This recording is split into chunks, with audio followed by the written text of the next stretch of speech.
हम खाना खा रहे हैं, मैं बाहर नहीं आ सकती, किसी को शक ना हो जाए कहीं। देखना वो दिन आने वाले हैं कि तुम्हें डरने की बिल्कुल भी जरूरत नहीं पड़ेगी। फिलिस, तुम्हारा चेहरा क्यों उतरा हुआ है? क्या हुआ है? कोई बात हुई है तो बताओ मुझे।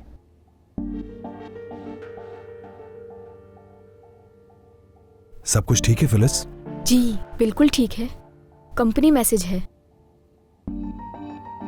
एक तो ये कंपनी मैसेजेस भी खाने के वक्त ही क्यों आ जाते हैं? पता नहीं ये किस तरह के लोग होते हैं। चलो ठीक है, बस बात खत्म करो।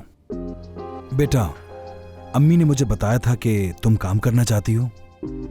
इस मामले में हम दोनों बाद में बैठ के बात करेंगे। ठीक है। फिलिस, तुम्हें जो चाहिए अपने मामू से बिला झिझक कह देना।